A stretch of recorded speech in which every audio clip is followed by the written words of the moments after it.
Comment améliorer la qualité de son sommeil? Si chaque matin à ton réveil, après plusieurs heures de sommeil, tu es toujours fatigué, cela peut être dû à de nombreux facteurs. Nous passons en moyenne un tiers de notre vie à dormir et le sommeil permet de réparer notre corps afin d'être en forme le jour suivant. Alors si certaines personnes, au lieu d'être en forme le jour suivant, ont l'impression de faire un marathon, cela peut être dû à de nombreux facteurs. Et il ne s'agit pas ici de dormir 8 à 9 heures par jour. Quels sont les facteurs d'une bonne nuit de sommeil? Il y a tout d'abord le lit. Le lit est en général l'un des premiers facteurs d'une bonne ou d'une mauvaise nuit de sommeil.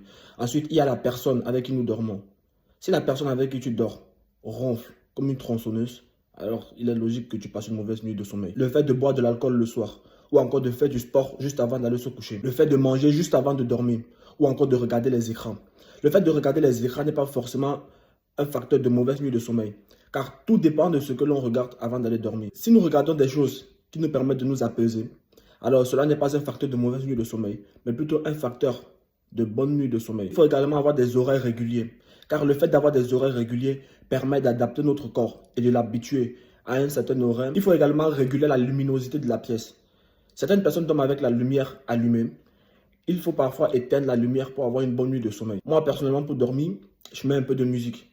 La musique, ça permet de m'apaiser et de passer une bonne nuit de sommeil. Certaines personnes encore peuvent être en dette de sommeil. Une dette de sommeil, comme son nom l'indique, c'est tout simplement le fait de ne pas avoir respecté les recommandations d'heures de sommeil à faire par jour. Sur le court terme, 1 à 2 journées, on peut rattraper une dette de sommeil.